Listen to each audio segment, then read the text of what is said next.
할렐루야, 반갑습니다. 2021년 6월 22일 화요일입니다. 오늘도 주의 은혜가 가득한 축복의 하루 되시기 바랍니다. 찬송은 405장입니다.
오늘 주시는 하나님의 말씀은 열왕기상 11장 1절부터 3절까지입니다.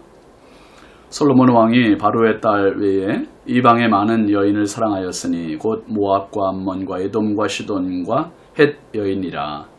여호와께서 일찍이 이 여러 백성에 대하여 이스라엘 자손에게 말씀하시기를 너희는 그들과 서로 통혼하지 말며 그들도 너희와 서로 통혼하게 하지 말라.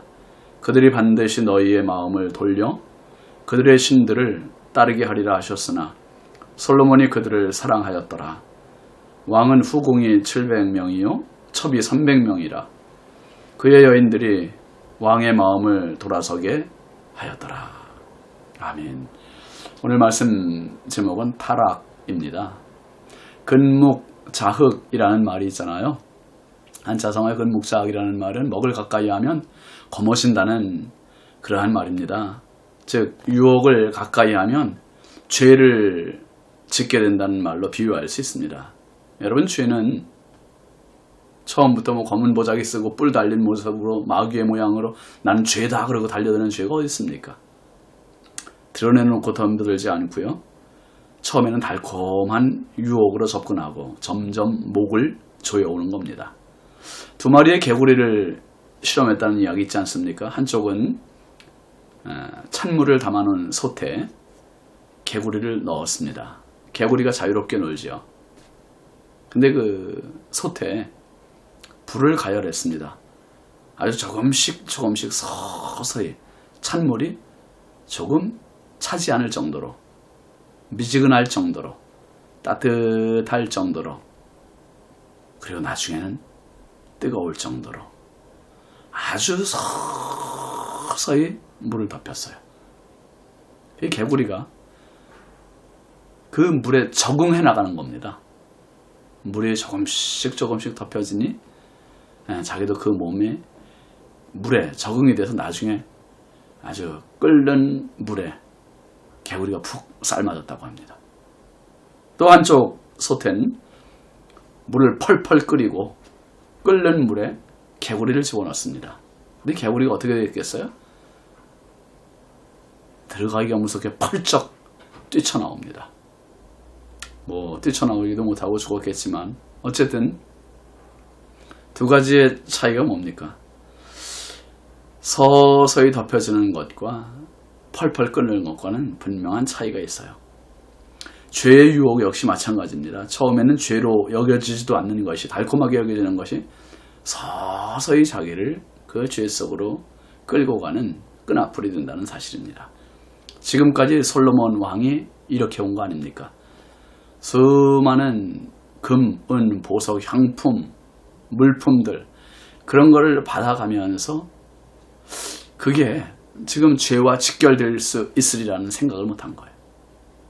그런 것을 보내면서 결국 그것이 솔로몬의 발목을 잡는 불씨가 돼버리고 맙니다.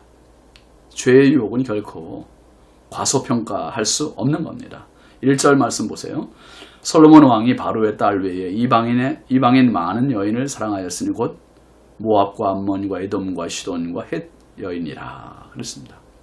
고대에는 왕의 결혼이 종종 외교 수단이 되기도 했기 때문에 정략적으로 솔로몬이 외국인 아내를 둘 수밖에 없는 상황이 펼쳐집니다.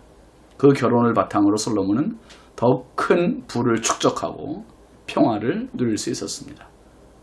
애굽에서 들여온 수많은 보석 향품들 그리고 애굽의 공주까지 들여오게 돼요. 그 공주를 자기 아내로 삼는 거지요. 그런데 결국 그것은 정도를 넘어서는 일이 되고 맙니다. 이방인의 많은 여인을 사랑했는데 거기 보니 모압, 암몬, 에돔, 시돈 그리고 헷 여인 참 너무 많은 나라에 너무 많은 여인들을 사랑하고 들여오게 된 겁니다. 이것이 하나님께 얼마나 큰 죄악이 됐겠습니까? 2절 말씀에 보면 여호와께서 일찍이 여러 백성에 대하여 이스라엘 자손에게 말씀하시기를 너희는 그들과 서로 통혼하지 말며 그들도 너희와 서로 통혼하게 하지 말라. 그들이 반드시 너희의 마음을 돌려 그들의 신들을 따르게 하리라 하셨으나 솔로몬이 그들을 사랑하였더라.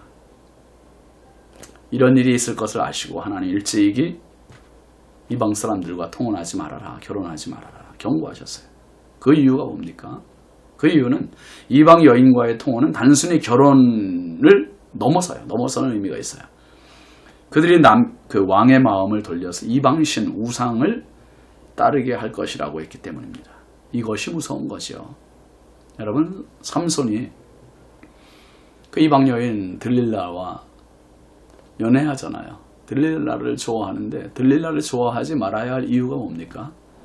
들릴라 단순히 들릴라와 삼손의 관계가 아니잖아요. 이거는 삼손과 그 딥나 여인 그 들릴라가 결국 사랑하게 되면 삼손이 머리털이 깎이게 되고 힘을 잃게 되고 하나님을 믿는 사람이 우상 숭배하는 자에게 죽임을 당하게 되는 참 비참한 상황이 주어지기 때문에 그 여인을 가까이 하면 안 되는 겁니다.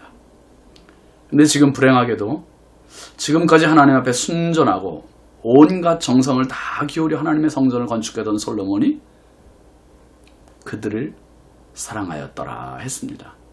비극이죠. 사랑해서는 안 될 사람을 사랑한 솔로몬, 이것이 타락의 골이었습니다. 출애굽기 34장 14절부터 16절까지 보면 이런 말씀이 있어요. 너는 다른 신에게 절하지 말라. 여호와는 질투라 이름하는 질투의 하나님이니라. 너는 삼가 그 땅의 주민과 언약을 세우지 말지니 이는 그들이 모든 신을 음란하게 섬기며 그들의 신들에게 제물을 드리고 너를 청하면 내가 그 제물을 먹을까 함이며 또 내가 그들의 딸들을 내 아들들의 아내로 삼음으로 그들의 딸들이 그들의 신들을 음란하게 섬기며 내 아들에게 그들의 신들을 음란하게 섬기게 할까 함이니라.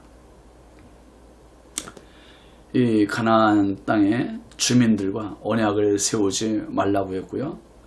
또 그들의 신을 음란하게 섬기고 그들의 제물을 드리게 되고 그렇게 되니까 너희 아들을 그들의 아내로 그 남편으로 주지 말고 그들의 딸들을 너희 아들들의 아내로 주지 말라. 통혼하지 말라. 분명히 하나님께서 이스라엘 백성들에게 명령하셨어요. 또 신명기 7장 3절 4절 말씀에도 보면요. 또 그들과 혼인하지도 말지니 내 딸을 그들의 아들에게 주지 말 것이요. 그들의 딸도 내 며느리로 삼지 말 것은 그가 내 아들을 유혹하여 그가 여호와를 떠나고 다른 신들을 섬기게 함으로 여호와께서 너희에게 진노하사 갑자기 너희를 멸하실 것임이니라. 참 무서운 말씀입니다. 그런데 솔로몬은 이 모든 말씀을 다 무시했습니다. 왜 그랬을까요? 이게 하루아침에 된 걸까요? 아닙니다. 그는 지금까지 자신을 계속 노출시켰던 거예요. 부귀의 노출, 영화의 노출, 이 모든 위험, 모든 유혹에 쉴 새 없이 자기를 노출시켰어요. 격리시켜야 돼요. 격리. 요즘 코로나19 감염자들이 격리되는 것처럼 이 격리가 돼야 돼요. 그런데 그렇게 못했어요. 왜 그랬습니까? 왜 격리를 못했습니까? 자신만만했겠죠. 이게 설마 나를 타락하게 하는 길이 될까 그렇게 생각했겠죠. 그런데 이방 여자들은 독사와 같았어요. 독을 가져왔습니다. 우상이라는 독. 그리고 솔로몬을 그리고 다 마음을 뺏어버렸어요. 3절 말씀 보세요. 왕은 후궁이 700명이요 첩이 300명이라 그의 여인들이 왕의 마음을 돌아서게 하였더라. 기가 막히잖아요, 여러분. 후궁이 700명, 첩이 300명이라니 본물처럼 쏟아져 나오는 이 넘쳐나는 여인들, 보물도 넘쳐나고 여인들도 넘쳐나고 아무리 솔로몬이라 할지라도 손 쓸 방법이 없이 떠밀려가는 거예요. 그 여인들에게 떠밀려가고 사태가 이렇게 되니 수습하지 못할 지경이 돼버리고 말았습니다. 그 3절 끝에 보면 그의 여인들이 왕의 마음을 돌아서게 하였더라. 하나님을 온전히 섬기겠다고 했던 솔로몬, 그 마음이 돌아섰어요. 무섭습니다. 근묵자흑입니다.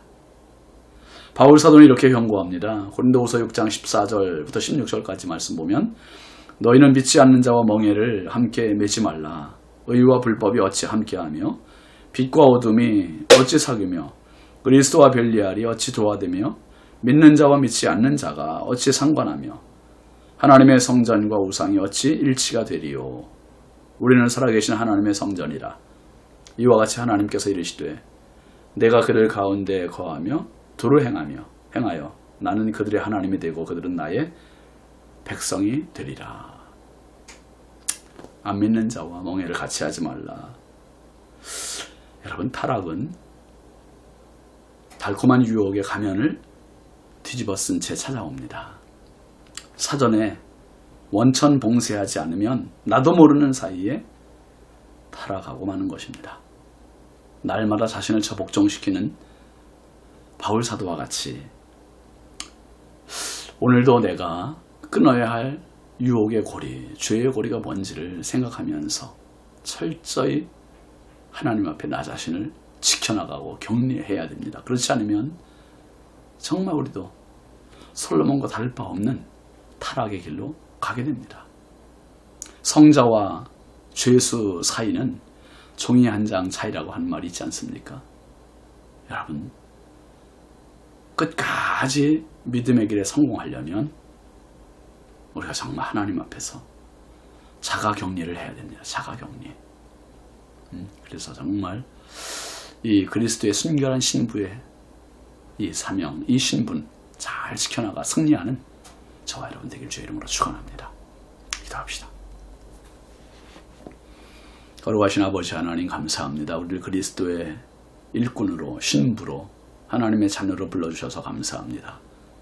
그러나 우리가 사는 세상은 너무나 악하고 죄악이 많고 유혹이 많은 세상입니다. 하나님, 연약한 저희들을 내버려 두지 마시고 세상 끝날까지 항상 함께 있겠다고 약속하신 주님, 오늘도 성령으로 함께하여 주셔서 저희들이 보는 것, 저희들이 말하는 것, 저희들이 듣는 것, 저희들이 경험하는 것 항상 조심하게 하시고 하나님 아버지 영적인 자가격리가 일어나게 하여 주셔서 끝까지 승리할 수 있는 믿음의 사람 되게 하옵소서. 예수님의 이름으로 축복하고 기도합니다. 아멘. 예, 오늘도 성령의 도우심 받아 승리하는 복된 하루 되십시오. 감사합니다.